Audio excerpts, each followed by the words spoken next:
오늘 우리가 이사야 38장 말씀을 보았는데요. 오늘 본문에 등장하는 히스기야는 유다의 임금이었는데 그의 아버지 아하스의 뒤를 이어 25의 나이에 왕위에 올라 29년간 유다를 통치한 다윗의 13대 후손이었고 다윗 사후 240년 후에 태어나 유다를 통치한 왕이었습니다. 그에 대한 기록이 열왕기하 18장에 있는데 이렇게 말합니다. 히스기야는 그 조상 다윗의 모든 행위와 같이 여호와 보시기에 정직히 행하여, 이것이 모든 열왕들을 평가하는 기준입니다. 그 조상 다윗과 같이 행하여 여호와 보시기에 정직히 행하였다. 이러면 선한 왕이고요. 그 조상 다윗과 달라서 이렇게 나오면 악한 왕이죠. 그런데 이 히스기야는 다윗을 닮아 하나님 앞에 정직한 왕이었습니다. 여러 산당을 제하고 주상을 깨트리고 아세라 목상을 찍고, 그리고 당시까지 모세가 광야에서 들었던 놋뱀이 남아 있었는데요. 그 놋뱀에 백성들이 분향하자 그것을 다 부수었습니다. 그리고 느후수단이라고 이름을 붙였는데 노스의 조각이라 그런 뜻입니다. 거기에 뭐 특별한 의미가 있는 것이 아니다.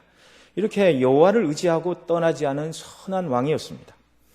이런 히스기야의 생애 중에 가장 극적인 일을 꼽으라면 오늘 본문에 있는 사건과 그리고 앞에 기록되고 있는 37장의 사건, 곧 아수르의 18만 5천 명의 군대가 이제 유다를 침공해서 유다의 운명이 풍전등화와 같은 그때에 하나님께 간절히 기도하였더니 하나님께서 정말 아수르 군사 18만 5천 명을 하룻밤에 다 멸하시고 유다를 구원하신 일과, 그리고 오늘 우리가 읽은 대로 히스기야가 병들어 죽게 되었다는 그런 선고를 하나님의 선지자 이사야로부터 듣게 됩니다.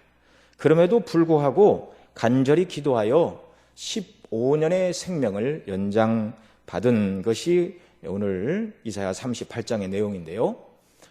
이 37장, 38장, 그러니까 아수르의 침략으로부터 구원을 받고 그리고 젊은 나이에 죽게 될 것이라는 말씀을 들었지만 간절히 기도하여 15년의 생명을 연장받은 이 두 가지 사건, 이 두 가지 사건이 히스기야의 생애에 있어서 가장 극적인 일이었다, 이렇게 말씀드릴 수 있을 것입니다. 근데 이 두 사건은요, 다 열왕기하 18장에서 20장 그리고 역대하 29장에서 32장까지 역사서를 통하여 이미 두 번을 다 이렇게 언급을 해놓고 있습니다. 그래서 역사서에서 있었던 사건이니까 이미 두 번씩이나 다 언급을 했습니다. 그것도 많은 분량으로 다윗과 솔로몬 통치 이후 비교적 그런 여러 왕들이 있었지만 여러 왕들에 못지않는 그런 많은 분량을 통해서 그의 믿음과 행사와 치력을 기록해 놓았습니다. 그런데 특별히 그 히스기야 여러 사건 중에 말씀드린 이 두 가지 극적인 사건, 바로 아수르의 침략으로부터 구원을 받은 일과 그가 죽게 되었다는 선고를 받고 간절히 기도하여 15년을 더 생명을 연장받은 이 사건을 여기 선지서에서 또 기록을 하고 있다는 사실입니다. 왜 그렇게 성경은 이 사건을 여러 번 기록을 하고 선지서에서 기록을 하고 있습니까? 이 두 사건 다 가장 큰 난제가, 그 어마어마한 대적의 침략으로부터 그리고 죽는다는 죽음의 위협으로부터, 이건 도저히 사람의 힘으로 감당이 안 되는 일입니다. 이 두 가지 다 큰 난제인데요, 바로 이 두 가지 문제가 다 하나님 앞에 간절히 기도하는 일을 통해서 해결이 되었고, 기도하는 히스기야에게 하나님께서 은혜를 주셨다는 사실을 우리에게 가르쳐 주고 계십니다. 구약이든 신약이든 또는 교회사 시대이든 어느 시대를 막론하고 하나님의 뜻을 따라 말씀을 의지하고 드리는 바른 기도, 하나님께서 기뻐하시고 응답하신다는 사실을 우리가 기억해야 할 것입니다. 그래서 우리도 주님의 말씀을 붙들고 히스기야처럼 어떤 상황에서도 간절히 기도하는 주의 자녀들이 다 될 수 있기를 바랍니다. 오늘 본문 말씀을 좀 보겠는데요. 1절 말씀 같이 한번 읽습니다. 그 즈음에 히스기야가 병들어 죽게 되니 아모스의 아들 선지자 이사야가 나와서 그에게 이르되 여호와께서 이같이 말씀하시기를 너는 내 집에 유언하라 내가 죽고 살지 못하리라 하셨나이다. 자, 히스기야가 병들어 죽게 되었다 이렇게 말하는데요. 그때가 언제인가요? 여기 1절에서는 그 즈음에 이렇게 말씀하고 있습니다. 그 즈음에라는 것은 이제 37장의 사건과 연관해서 설명할 수밖에 없는 것이죠. 37장의 사건이 이때 있었던 그때쯤이다 이런 말입니다. 그러니까 아수르가 유다를 공격하던 때 또는 37장에 하나님께서 이스라엘을 아수르의 손에서 구원하시고 난 직후 그 즈음에 이렇게 해석이 되는 말씀이라는 것이죠. 그러니까 어떤 분들은 이 38장의 사건이 37장의 아수르의 침략보다 먼저 있었다 이렇게 말씀하시는 분도 없지 않아 있습니다. 그러나 대부분의 주석가들은 그 사건 직후에 아마도 이 일이 생기지 않았을까 이렇게 추정을 하고 있습니다. 6절에 보면 이 성을 아수르 왕의 손에서 건져내겠고 또 내가 이 성을 보호하리라 이렇게 말씀하셨는데요. 아수르의 침략 중이라면 구원해 주신다는 말씀이고 또 18만 5천의 아수르 군대가 죽고 나서 그들 1차적으로 물러나 있는 시점이라면 다시는 그들이 침략하지 못하겠고 나머지 잔존하는 위협에서 이제 완전히 건져주시겠다. 그런 말씀으로 여기 6절에 있는 말씀을 우리가 이해할 수 있습니다. 근데 분명한 것은요. 히스기야의 연대기를 계산해 보면 아수르의 침략을 받던 그 해와 병에서 고침을 받았던 그 해가 같은 해라는 것입니다. 네, 어느 것이 앞서고 뒤서는지 몇 달이 무엇이 앞섰는지 아마도 아수르로부터 구원을 얻은 것이 좀 앞선 일이겠지만 어쨌든 이 두 가지 사건은 같은 해에 일어난 일이었습니다. 5절에 보면은요, 그 연대를 추정할 수 있죠. 병들었던 때를 추정할 수 있는 말씀이 기록되고 있는데 38장 5절 하반절에 하나님께서 말씀하시기를 내가 내 수 안에 몇 년을 더한다고 하셨죠? 15년을 더하리라. 그래서 15년을 더 생존하고 죽었습니다. 그러니까 이 사건이 히스기야가 죽기 15년 전에 있었던 사건이라 그 말씀이죠. 그러니까 열왕기하 18장 1절 앞서 말씀을 드렸는데 25세 나이에 왕이 되어 29년을 치리하고 죽었다 이렇게 기록하고 있죠. 29년을 치리하고 죽었는데 죽을 위기에서 15년을 연장시켜 주셨으니 지금 히스기야가 하나님 앞에 간절히 기도하고 있는 이때는 왕이 된 지 14년째 되는 해라 그 말씀이죠. 그런데 그 바로 히스기야 즉위 14년 되던 해에 사네립이 유다를 침략했습니다. 이게 열왕기하 18장 13절인데요. 히스기야 14년에 아수르 왕 사네립이 올라와서 유다의 모든 견고한 성읍을 취하며 이렇게 말씀하고 있습니다. 그러니까 이런 성경의 말씀들을 종합해 보면 히스기야가 25세 나이에 임금이 되어 29년을 총 다스렸는데 그중 14년이 되던 그 해에 아수르 왕 사네립이 18만 5천의 군사를 몰고 올라왔고 그리고 아마도 그 사건이 해결된 그 14년에 이제 내가 병들어 죽게 될 것이다. 내 집에 유언하라. 그래서 간절히 기도하여 15년의 생명을 더 연장받은 사건이 동일하게 히스기야 즉위 14년에 있었던 일이라는 것을 우리가 알게 됩니다. 그러니까 39배 침략을 받았고 같은 해 죽을 병에 걸렸다 그 말이죠. 30대 후반의 젊은 나이의 왕이 죽음이 이르렀다는 이 선고를 듣고 하나님 앞에 살려달라고 기도하는 것, 이것은 이상한 일이 아니고 어찌 보면 너무나 당연한 일입니다. 여기 대부분의 성도님들이 다 나이 39이 넘으신 줄로 아는데요. 하나님의 사람 모세는 이렇게 말했습니다. 우리의 연수가 70이요 강건하면 80이라도 그 연수의 자랑은 수고와 슬픔뿐이요 신속히 가니 우리가 날아가나이다. 80을 살아도 신속히 날아가는 것이 인생이다. 모세는 이렇게 말하고 있는데 30대 후반의 젊은 왕이 하나님 앞에 더 살게 해달라고 기도하는 것은 인생으로서 너무나 당연한 것입니다. 그러나 단순히 젊기 때문에 더 살게 해달라고 기도한 것은 아닙니다. 예. 당시 시대 상황이 어떠했지요? 아수르의 침략을 받고 군대가 물러갔다 할지라도 아직 온전히 회복되지 않은 고통과 어려움이 정말 상존하고 있는 궁단의 때입니다. 또 왕이 죽으면 그 뒷수습을 누가 해야 되는가? 예. 히스기야의 죽음과 함께 유다가 큰 곤경에 처할 것은 누가 봐도 뻔한 일이었죠.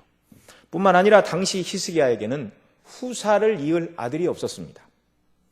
1절 하반절에 너는 내 집에 유언하라 내가 죽고 살지 못하리라 이렇게 말씀하고 계시는데요. 후사가 없던 히스기야에게 다음 왕위를 형제나 또는 조카 또는 다른 인척 중에 누구에게 물려줄지 예언하고 나라를 방비하는 그런 일들에 대해서 예언하라 그런 말이죠. 열왕기하 21장에 보면 히스기야의 뒤를 이어 그의 아들 므낫세가 왕이 되었다 말하고 있는데요. 므낫세가 위에 나갈 때 나이가 13세다 이렇게 말하고 있습니다. 그러니까 이 히스기야가 죽을 병에 걸렸다. 하나님의 은혜로 고침을 받고 2년 후에 그의 아들 므낫세가 태어났고 그리고 히스기야가 15년을 더 산 후 13살의 나이에 그의 아들이 왕위를 이었다는 것을 우리가 알게 되죠. 자, 이런 종합적인 면들을 고려할 때 그는 하나님 앞에 기도하지 않을 수 없었습니다. 죽는다는 선고를 듣고 다시 한번 은혜를 간구하고 있습니다. 예.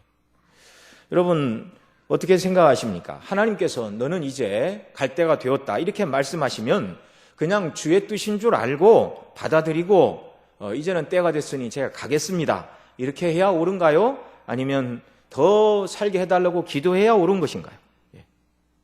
물론 성도의 모든 기도가 다 응답받는 것은 아닙니다. 다윗은 밧세바가 낳은 아들이 죽어간다는 소리를 듣고 그 아이를 위하여 하나님께 간절히 기도하되 금식하고 안에 들어가 밤새도록 땅에 엎드렸다 이렇게 말하고 있습니다. 그래서 그 집에 노인들이 다윗을 일으키려 했지만 듣지 않았고 저희로 더불어 먹지도 아니하였는데 이래 만에 그 아이가 죽었다. 성경이 이렇게 말씀합니다. 간절히 여러 날 금식하며 기도했지만 하나님께서 다윗의 기도는 들어주시지 않고 그 어린아이를 데려가셨습니다. 예. 기도한다고 모든 기도가 다 사람의 뜻대로 응답되는 것은 아니라는 말이죠. 하나님께서 히스기야 왕에게 왜 젊은 날 죽고 다시 살지 못한다고 하셨는지 명확한 이유를 성경이 말씀하지 않으니 우리가 알기는 어렵습니다. 그러나 그가 간절히 기도하였고 또 15년 생명을 연장받은 이 결론을 통해서 볼 때 어쨌든 하나님께서 그런 어려움 가운데 히스기야가 하나님 앞에 매달려 기도하기를 하나님이 원하셨다는 것을 우리가 알게 됩니다. 이런 기도를 통하여 더욱더 하나님만 의지하고 하나님의 놀라운 능력과 은혜를 체험하는 참된 다윗의 후손이 되기를 하나님께서 바라셨다는 점입니다. 네. 아까도 잠시 말씀을 드렸는데요. 여러분 어떻게 생각하십니까? 이제 하나님께서 너는 여기까지다. 이제 너는 순례길을 마치고 영원한 나라로 가야겠다. 그렇게 말씀하신다면 네, 그렇게 하겠습니다. 이것이 온당한 것인가요? 아니면 생명을 더 연장해 주시어 의미 있고 보람 있는 삶을 하나님 앞에 살아갈 수 있도록 기회를 달라고 기도하는 것이 더 믿음의 행동입니까? 하나님께서는 회개하고 은혜를 구할 때 긍휼을 베풀어 주시는 분임을 믿으시기 바랍니다. 비록 어떤 일이 그 사람의 죄로 인하여 하나님이 내리시는 징계를 할지라도 그 죄를 회개하고 은혜를 간구하면 하나님께서는 내리시기로 했던 징계도 돌이키시고 때를 연구해 주시기도 하신다는 것이 성경의 일관된 가르침입니다. 그런 일이 성경에 기록되고 있는데요. 심지어 악한 왕 아합이 수많은 죄를 범하고 그의 아내 이세벨이 불의한 방법으로 나봇을 죽이고 그의 포도원을 빼앗자 하나님께서 엘리야 선지자를 아합에게 보내 이렇게 말씀하십니다. 개들이 나봇의 피를 핥은 곳에서 개들이 내 피 곧 내 몸의 피도 핥으리라 이렇게 말씀하시자 아합이 이 모든 말씀을 듣고 그의 옷을 찢고 굵은 배로 몸을 동이고 금식하고 굵은 배에 누우며 행보도 천천히 하며 이렇게 기록하고 있습니다. 그러자 여호와의 말씀이 다시 엘리야 선지자에게 임했는데요. 아합이 내 앞에서 겸비함을 내가 보았느냐? 저가 내 앞에서 겸비함을 인하여 내가 재앙을 저의 시대에 내리지 아니하고 그 아들들 시대에 그 집에 재앙을 내리리라. 하나님께서 아합에게 내리기로 작정하신 그 재앙을 아합이 겸비하게 하나님 앞에 행하자 그 심판을 아들대로 연기하시는 그런 일이 있었습니다. 예레미야 18장에서는 우리가 잘 아는 토기장이의 비유를 통해 말씀하시면서 그 토기장이가 자기의 원하는 대로 어떤 그릇이라도 만들 수 있다 이렇게 말씀하시면서 내가 언제든지 어느 민족이나 국가를 뽑거나 파하거나 멸하린다 하다고 하자. 만일 나의 말한 그 민족이 그 악에서 돌이키면 내가 내리기로 생각했던 재앙에 대하여 뜻을 돌이키겠고, 내가 언제든지 어느 민족이나 국가를 건설하거나 심으리라 한다고 하자. 만일 그들이 나보기에 악한 것을 행하여 내 목소리를 청종하지 아니하면 내가 그에게 유익해 하리란 선에 대하여 뜻을 돌이키리라. 자, 예레미야 18장을 통하여 말씀하시는 하나님의 주권이 무엇입니까? 악인에게 징벌하는 것이 하나님의 주권인데 그 악인이 회개하고 은혜를 간구하면 하나님께서 내리기로 작정하신 그 징계를 하나님께서 뜻을 돌이키시겠다. 이게 하나님의 주권이라고 말씀하십니다. 또 어느 민족이나 백성에게 복을 주시기로 하나님이 작정하셨지만 그들이 악을 행하면 하나님께서 그 품으신 선한 뜻을 돌이키시겠다. 하나님 앞에서 저와 여러분의 모든 신앙의 삶은요, 고착된 삶이 아니라는 것입니다. 기계적으로 모든 것이 한번 짜여진 패턴대로 흘러가는 것이 아니고 우리가 비록 연약하고 허물이 많아 하나님 앞에 넘어지고 징계를 받고 쓰러질 때도 있지만 그래서 그 죄로 인하여 때로는 하나님의 징계를 받아야 되고 고난의 매를 맞아야 되는 때도 있지만 회개하고 간절히 하나님의 은혜를 구할 때 하나님께서 뜻을 돌이키시고 긍휼과 은혜를 베풀어 주시는 분이라는 사실입니다. 저와 여러분을 향한 하나님의 사랑이 얼마나 큰가? 그리스도의 십자가를 통하여 명백히 드러났습니다.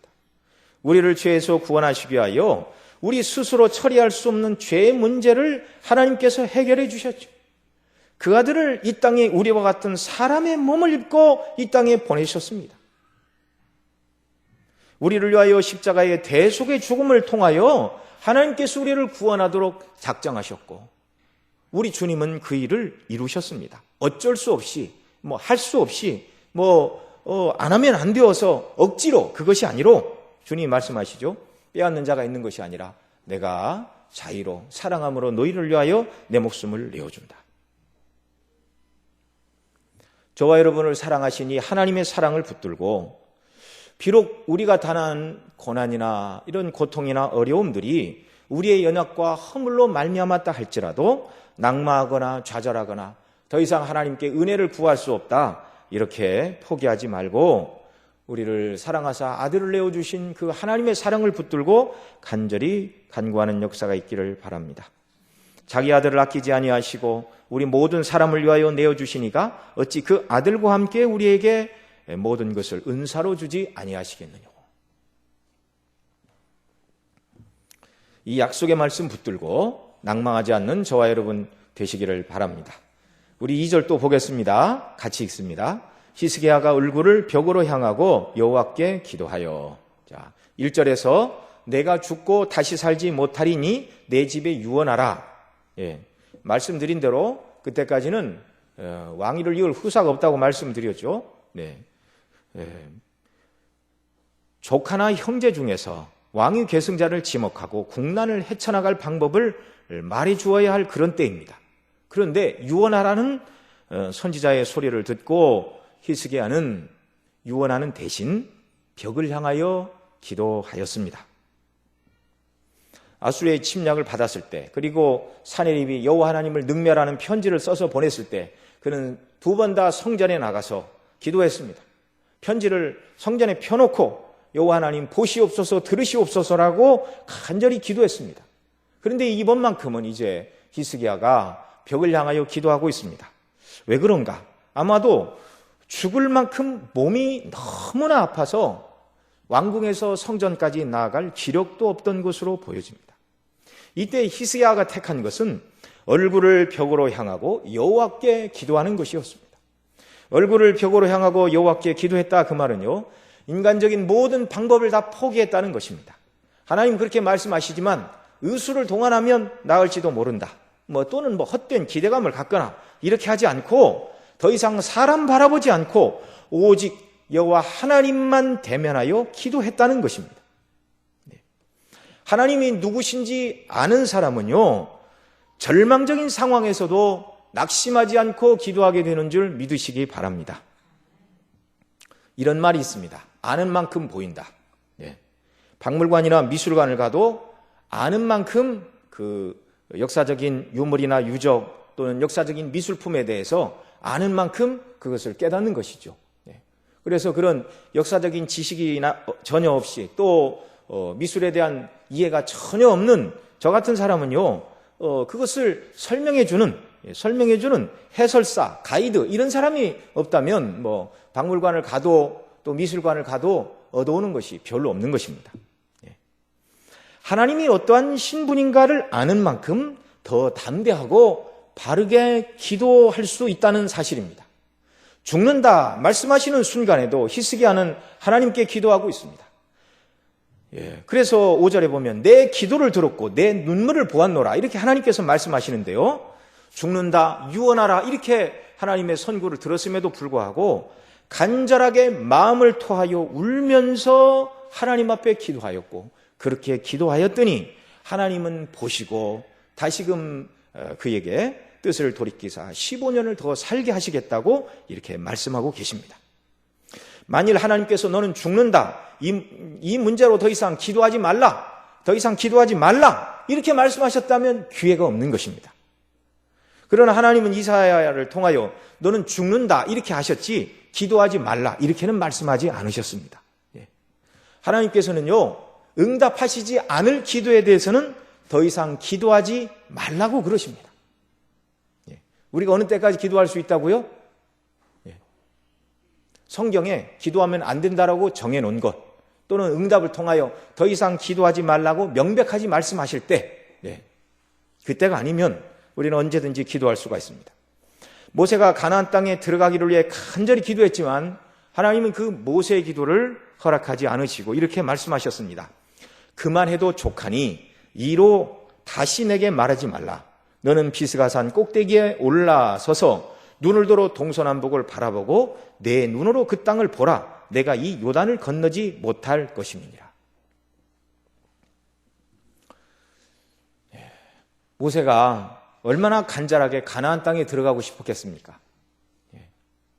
가나안 땅을 바라보고 하나님께서 40년 전 무능한 자기, 미디안 광야에서 양을 치던 자기를 불러내시고 은혜 주시고 능력 주시고 그 두려운 애굽의 바로왕 앞에 가서 하나님의 능력을 드러내고 그 백성을 이끌어내게 하시고 홍해를 건너게 하시고 40년 광야를 걷게 하시고 이제 정말 요단강을 건너 가나안 땅이 목전입니다. 근데 하나님께서 너는 여기까지다. 간절히 기도했지만 하나님은 허락하시지 않고 그만해도 족하니 이로 다시 내게 말하지 말라. 너는 비스가산 꼭대기에 올라 동서남북 가나안 땅을 보는 데까지다. 신약의 사도 바울도 자기 육체의 가시로 인해 고통받을 때 그렇게 말하죠. 이 육체의 가시가 떠나기를 위하여 3번 주께 간구하였더니 그때 주님께서는 말씀해 주셨습니다. 내 은혜가 내게 족하다. 이는 내 능력이 약한 데서 온전하여 집니다. 더 이상 이 문제를 가지고 기도하지 말라. 말씀하시기 전까지 성도는 기도할 수 있습니다.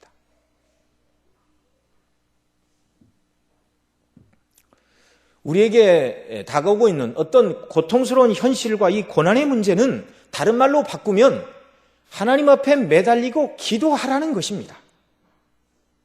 물론 믿음으로 죽을 준비를 잘하는 것이 나쁜 것이 아닙니다. 그것이 명확한 하나님의 뜻이라면 잘 받아들이고 요단강을 건너고 하나님 나라에 가도록 저를 지켜주시고 정말 기쁨으로 그 나라를 가도록 제게 은혜를 달라고 그렇게 기도해야겠죠. 하나님께서 부르신다는 것이 너무나 명확하면. 그러나 그는 말씀드린 대로 유다의 상황을 위해서 기도하지 않을 수가 없었습니다.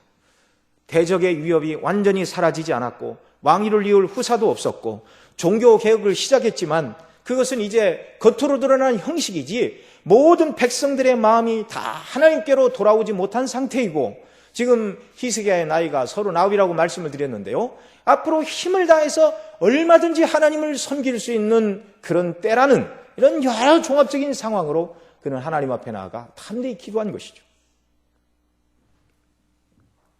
그는 심한 병고 가운데서도 포기하지 않고 기도했습니다. 그 당시 병고가 얼마나 고통스러웠는가를 13절 말씀에 기록해 놓고 있는데요, 우리 13절 말씀도 함께 읽습니다. 내가 아침까지 견디었사오나 주께서 사자같이 나의 모든 뼈를 꺾으시오니 나의 명이 조석간에 마치리이다. 여러분, 보통 사람이 이렇게 몸이 아프면 고통이 낮과 밤 중에 어느 때 더 깊이 몰려오죠? 밤에 통증이 아주 심각하게 몰려옵니다. 낮에는 의식이 깨어있고 그래서 그런지는 몰라도, 밤에는 사방이 조용해서 더 그런지는 몰라도, 낮에는 견딜만 하다가도 몸이 아픈 사람은 밤이 되면 그냥 밤새 끙끙 앓다가 겨우 새벽녘에야 겨우 잠이 들곤 하는 것이죠. 예. 그런 경우라면 좋겠습니다. 히스기야는요, 육체의 고통으로 끙끙 밤을 앓다가 밤이 샜는데, 그래서 아침까지 견디었사오나 이렇게 말하고 있죠. 아침까지도 그의 육체의 고통이 가시지 않았다는 것입니다. 네. 아침까지도 육체의 고통이 가시지 않고 날이 밝았는데, 그런데 뭐라고 얘기를 하죠? 아침까지 견디었사오나 주께서 사자같이 나의 모든 뼈를 꺾으시오니 이렇게 말하고 있습니다. 예. 아침까지 겨우 견뎠는데 고통이 잦아들고 잠이 드는 대신 마치 사자가 약한 동물을 잡아 그 강한 턱뼈로 짐승의 뼈를 꺾는 것과 같이 육체의 고통이 아침까지 계속되고 있다고 하나님 앞에 이 고통을 토로하고 있는 것입니다. 너는 죽고 살지 못하리라, 이 예언의 말씀이 아니어도 그 13절에 뭐라고 그러죠? 나의 명이 조석간에 마치리이다. 오늘 아침 저녁이 지나면 나는 이 육체의 고통으로 인하여 죽을 것만 같습니다 라는 고통스러운 표현입니다. 그런 중에도 그는 포기하지 않고 14절의 태도로 간절히 기도하는데요, 우리 14절 말씀도 같이 읽습니다. 나는 제비같이 학같이 지적이며 비둘기같이 술피 울며 나의 눈이 쇠하도록 앙망하나이다. 여호와여, 내가 압제를 받사오니 나의 중보가 되옵소서. 히스기야는 술피 울며 기도한 자신을 3마리의 새로 비유하고 있는데 바로 제비, 학, 비둘기입니다. 이 보통 새들은요, 문제가 생기면 그 문제가 해결될 때까지 쉬지 않고 울부짖는다고 합니다. 그래서 그 울던 새가 울지 않으면 둘 중에 하나입니다. 문제가 해결되었던가 아니면 울다가 죽었던가. 무엇이 히스기야로 하여금 죽음 앞에서 이렇게 포기하거나 낭망하지 않고 하나님 앞에 간절히 기도하게 만들었습니까? 예. 말씀드린 대로 그의 나이는 39의 젊은 중년의 나이였습니다. 예. 지금이나 당시나 39은 열심히 일할 수 있는 때입니다. 10절에 보면 내가 말하기를 내가 중년의 음부의 문에 들어가고 연연을 빼앗기게 되었다 이렇게 말하고 있죠. 그러니까 일반적으로 그 전에도 죽는 사람이 있지만 지금 자기와 같은 39의 나이에 죽는 것은 정말 중년의 음부의 문에 들어가고 남은 연연을 빼앗기는 것이다 이렇게 말하고 있죠. 25세 왕이 되었고 14년간 종교개혁을 일으키고 마음대로 하나님을 섬긴다고 섬겼지만 이 말은 앞으로 하나님께서 제 남은 여생을 더 허락해 주시면 주를 위해 뭔가 좀 더 일할 기회가 있었으면 좋겠다는 말입니다. 그냥 단순히 자기 세상에서 이루기를 원하는 세상적인 목표를 이루지 못한 것이 아쉬워서 하고 있는 말이 아니고 하나님 앞에서 뭔가 의미 있는 일, 믿음으로 감당해야 될 일이 있다는 것입니다. 11절에 보면 내가 다시는 여호와를 뵙지 못하리니 이렇게 말하고 있는데요. 죽은 다음에 하나님을 배울 수 없다, 구원받지 못했다, 자기는 죽으면 멸망이다. 그렇게 말하는 것이 아닙니다. 그 11절 바로 그 뒤에서 뭐라고 그러죠? 생존 세계에서 다시는 여호와를 뵙지 못하겠고 이렇게 말하고 있습니다. 내가 죽으면 죽어서는 여호와 하나님을 뵙게 될 것이지만 생존 세계에서는 여호와를 더 이상 뵙지 못하겠다. 이 말이 무슨 말이죠? 살아서 여호와의 얼굴을 더 뵙고 싶다는 말입니다. 이 말은 온전히 하나님을 예배하고 섬기는 일에 있어서 더 열심을 내고 싶다는 말이죠. 히스기야는 모르긴 몰라도 다윗을 존경했을 것입니다. 아니 틀림없이 그러했습니다. 왜냐하면 그 조상 다윗과 같이 정직하게 하나님을 경외했다 이렇게 말씀하였으니 히스기야가 나의 롤 모델은 성경에 다윗이다 이렇게 굳이 말은 하지 않았을지라도 누구라도 히스기야의 롤 모델은 다윗이었다는 것을 어렵지 않게 추정할 수 있습니다. 다윗이 여호와여 주의 얼굴을 들어 우리에게 비추소서라고 시편 4편 6절에서 그렇게 기도하였는데요. 이 히스기야가 다윗이 쓴 시편을 모를 리가 없죠. 아마도 우리보다 훨씬 더 많이 읽고 묵상했을 것입니다. 히스기야도 하나님께서 비추어 주시는 그 얼굴 빛을 보고 이 땅에서 더욱 하나님을 예배하고 바르게 하나님을 섬기고 그렇게 하나님을 잘 섬기다가 천국에 가고 싶다는 바람입니다. 이 바람이 무리한 것입니까? 아름답고 옳은 것입니까? 아름답고 옳은 것인 줄 믿습니다.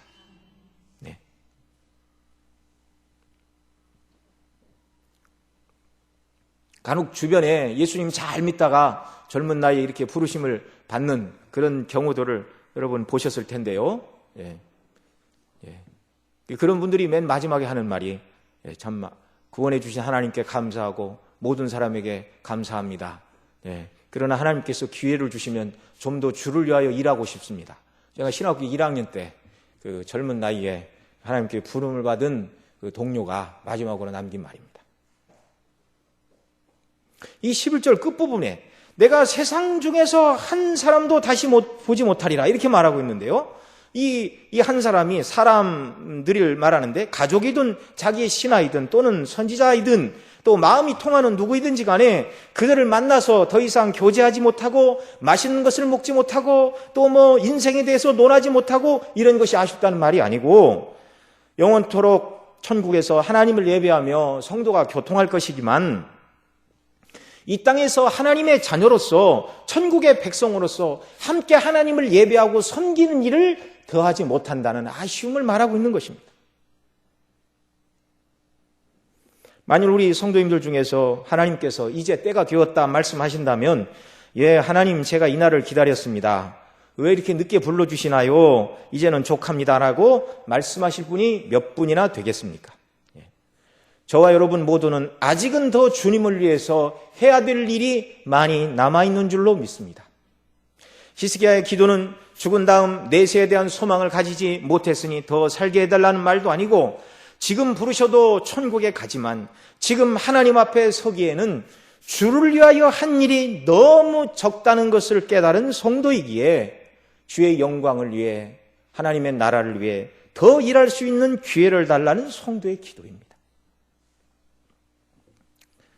우리가 항상 젊음을 유지하고 또한 항상 일을 할 수 있는 것은 아닙니다. 늙기도 하고 몸이 아프기도 하고 환경이 허락하지 않아서 주를 위해 일하고 싶지만 일할 수 없는 때를 만날 수도 있습니다.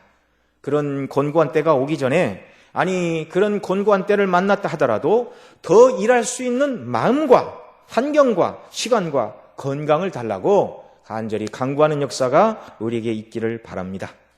우리 주님은 말씀하셨습니다. 천국은 침노하는 자의 것이라고. 잘 아시는 것처럼 하나님의 영광을 위하여 일할 수 있는 지평을 넓혀달라고 야베스는 하나님 앞에 간절히 기도했고 그 야베스의 기도를 들으시고 하나님은 그의 지평을 넓혀주시고 여러 모양으로 하나님의 영광을 위하여 일할 그런 은혜를 베풀어 주셨습니다. 저와 여러분도 더 이렇게 하나님의 영광을 위하여 일할 수 있는 건강 주시고 지혜 주시고 힘 주시고 은혜 주시고 시간을 주시고 기회를 달라고 간구하는 역사가 있기를 바랍니다. 정말 이렇게 주어진 모든 시간을 하나님 앞에서 최선을 다해서 살아간 그런 위대한 신앙인은 이렇게 말하였습니다. 내가 선한 싸움을 싸우고 나의 달려갈 길을 마치고 믿음을 지켰으니 이제 후로는 나를 위하여 의의 면류관이 예비되었으므로 주곧 의로우신 재판장이 그날에 내게 주실 것이니 내게만 아니라 주의 나타나심을 사모하는 모든 자에게니라. 저와 여러분도 사도와 같이 고백할 수 있기를 바랍니다.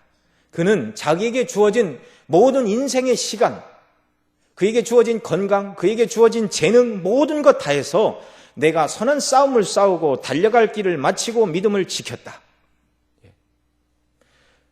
그래서 당당히 말할 수 있었습니다. 이제 후로는 나를 위하여 의의 면류관이 예비되어 있는데 의로우신 재판장이 선한 싸움을 싸우고 달려갈 길을 마치고 믿음을 지킨 나에게 의의 면류관을 씌워주실 것이다.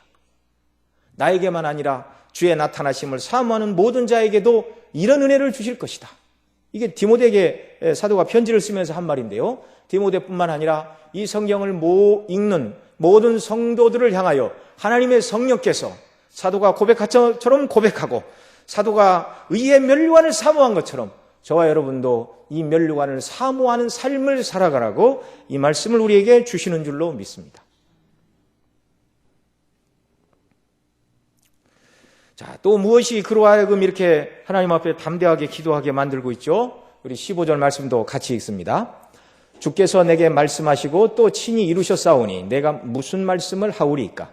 내가 영혼의 고통을 인하여 내가 종신토록 가끈히 행하리이다. 아멘. 자, 여기 15절 앞부분에 주께서 내게 말씀하시고 또 친히 이루셨사오니 이렇게 말하고 있습니다. 예. 하나님께서 이미 말씀하셨고 친히 이루신 것, 이걸 붙들고 지금 히스기야는 하나님 앞에 기도하고 있습니다. 히스기야가 고통 중에도 낭망치 않고 기도할 수 있었던 것은 하나님이 말씀하시고 이루신 이 일 때문입니다. 이것이 무엇이죠? 5절에 보면 히스기야의 기도에 응답하시면서 하나님께서 자신을 어떻게 소개하고 계십니까? 5절 보면 뭐라고 그러시죠? 너는 가서 히스기야에게 이르기를 내 조상 다윗의 하나님 여호와께서, 하나님께서 히스기야에게 자기를 소개하시면서 내 조상 다윗의 하나님 여호와라 이렇게 말씀하고 계십니다. 다윗의 하나님 여호와. 사무엘하 7장에서 다윗의 나라와 그의 왕위를 견고하게 하시겠다. 하나님께서 그렇게 약속해 주셨죠. 또 사무엘하 7장 14절 15절에서 만일 그 후손 중에 죄를 범하면 사람 막대기와 인생 책찍으로 징계하려니와 사울에게 은총을 빼앗은 것 같이 빼앗지 않을 것이다. 바로 하나님께서 다윗에게 약속하셨고 다윗의 후손들이 이 말씀을 붙들고 간구할 때 비록 죄를 지어 징계를 당하는 때라 할지라도 회개하면 징계는 하시지만 은총은 빼앗지 않는 하나님으로 지금껏 은혜를 주시고 역사에 오셨다는 것이죠. 또 히스기야의 기도를 들을 때 아수르 군대가 물러간 것이 37장이라고 말씀을 드렸는데요. 아수르 군대가 물러간 것도 다윗과 맺으신 언약 때문이었습니다. 바로 앞에 37장 33절 이하에 보면 33절부터 우리 같이 읽습니다. 그러므로 여호와께서 아수르 왕에 대하여 가라사대 그가 이 성에 이르지 못하며 한 살도 이리 쏘지 못하며 방패를 가지고 성에 가까이 오지도 못하며 흉벽을 쌓고 치지도 못할 것이요 그가 오던 길 곧 그 길로 돌아가고 이 성에 이르지 못하리라. 나 여호와의 말이니라. 이렇게 말씀합니다. 네. 35절 결정적으로 왜 이런 은혜를 주시는가를 말씀하시죠. 같이 읽습니다. 대저 내가 나를 위하여 내 종 다윗을 위하여 이 성을 보호하며 구원하리라 하셨나이다. 아멘. 히스기야가 간절히 기도했고 이사야도 간절히 기도했습니다. 하나님께서 그래서 히스기야의 기도를 들으시고 이사야의 기도를 들으시고 그 외에 경건한 하나님의 백성들의 기도를 들으시고 은혜를 주시지만 그들의 기도뿐만 아니라 하나님께서 다윗에게 하셨던 언약, 이것이 근거입니다. 근거. 그런 근거가 아니라면 하나님께서 다윗의 후손들의 역사를 지속시키실 이유가 없는 것이죠. 대저 내가 나를 위하여 내 종 다윗을 위하여 이 성을 보호하며 구원하리라. 다윗의 언약을 기억하사 아수르에서 이 나라를 구원하신다고 약속하신 하나님께서 그 모든 위협이 물러가도록 은혜를 주셨는데 그래서 항상 이 히스기야는요, 경건한 하나님의 사람 히스기야는요, 무엇을 가지고 하나님 앞에 기도할 때마다 하나님께서 다윗에게 주셨던 그 언약을 마음에 붙들고 있는 것입니다. 다윗의 13대 후손이라고 말씀을 드렸는데요, 여러 왕들이 그것을 기억하지 못하고 우상을 섬기며 악한 길로 나아갔지만 그는 하나님 앞에 간절히 기도할 때마다 다윗에게 주신 이 언약을 기억하면서 이 나라를 붙들어주고 그의 왕위를 경고케 할 것이요, 잘못해 내가면 인생 막대기로 징계는 할 것이지만 은총은 빼앗지 않을 것이다. 이 말씀을 붙들고 풍전등화와 같은 나라의 운명에서도 하나님 앞에 간절히 기도했더니 하나님이 다윗에게 하신 언약을 기억하사 아수르의 위협으로부터 건져주셨고, 또 죽음의 위협 앞에서도 하나님, 이 젊은 나이에 제가 하나님의 영광을 위하여 더 일하기를 원합니다라고 이 언약을 붙들고 간절히 기도할 때 하나님께서 그의 기도를 들어 응답하신 것입니다. 하나님께서 이 기도를 들으시고 기뻐하셨습니다. 그러니 응답하여 주셨죠. 그리고 이사야를 통하여 내 수 안에 15년을 더할 것이다. 그 증거로 아스가 만든 해 일용표의 해 그림자가 10도 뒤로 물러가게 하신다. 그런 이적을 보여주셨습니다. 저와 여러분은 무엇을 위해 기도해야 될까요? 건강을 위해서, 자녀들을 위해서, 가정의 경제와 사업을 위해서 기도해야 됩니다. 왜냐하면 건강해야 주님의 일을 감당할 수 있죠. 또 자녀들이 공부도 잘하고 좋은 대학을 가고 직장을 가고 또 행하는 사업이 형통해야 이것을 통해서 하나님께 더 많이 영광을 돌릴 수 있기 때문입니다. 그러나 이런 것보다 더 먼저 구해야 하는 것이 있습니다. 그리스도 안에서 하나님은 믿는 저와 여러분 모두에게 성령을 부어주신다고 약속해 주셨습니다. 말세에 내가 내 영으로 모든 육체에 부어주리니, 요엘을 통하여 말씀하셨고요, 사도행전 2장에서 베드로 사도는 바로 요엘을 통하여 약속하신 그 하나님의 약속이 오순절 그때 이루어졌다. 그리고 신약 시대 이후 살아가는 모든 하나님의 백성들, 예수님 믿는 모든 하나님의 백성들에게 성령을 부어주신다고 이미 구약시대부터 약속하고 계십니다. 주님은 누가복음 11장에서 구하라 찾으라 두드리라 말씀하시면서 너희가 악할지라도 좋은 것을 자식에게 줄 알거든 하물며 너희 천부께서 구하는 자에게 성령을 주시지 않겠느냐, 이렇게 약속해 주셨습니다. 히스기야가 하나님께서 다윗과 그 후손들에게 주신 언약을 붙들고 기도했다면 저와 여러분은 하나님께서 그리스도 안에서 우리에게 주신 약속, 믿는 자들에게 약속하신 성령의 충만을 부어주신다는 이 약속의 말씀을 붙들고 기도해야 되는 줄로 믿습니다. 이 성령으로 저와 여러분이 충만할 때 구원의 기쁨과 감격이 충만하고 하나님 앞에서 의미 있는 삶을 살게 되고 하나님이 명하신 삶을 기쁨으로 따르게 되는 것이죠.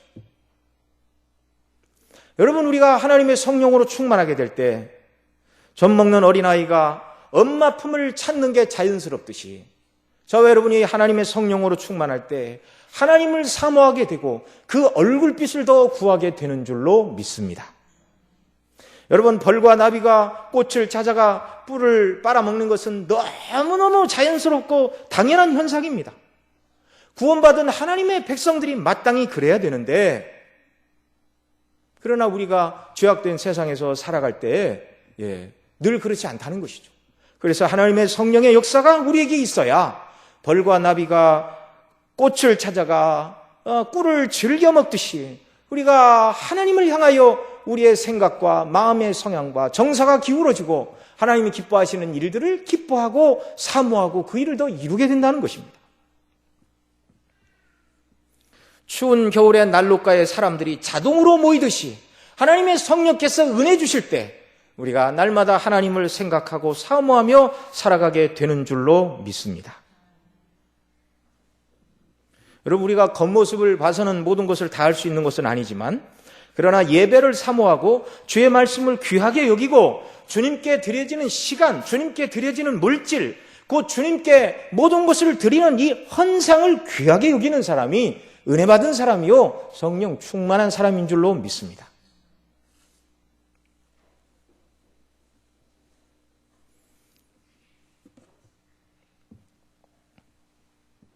이렇게 성령으로 충만하여 하나님을 사랑하고 그래서 하나님의 기뻐하시는 일을 위하여 무엇을 할 것인가 고민을 하게 되고 그래서 또 그 맡기신 일들을 잘 감당한 후에 정말 앞서 말씀드린 사도 바울처럼 나의 달려갈 길을 마치고 믿음을 지켰으니 이제 후로는 나를 위하여 의의 멸관이 예비되었으니 라고 고백하는 저와 여러분 모두가 되시기를 바랍니다.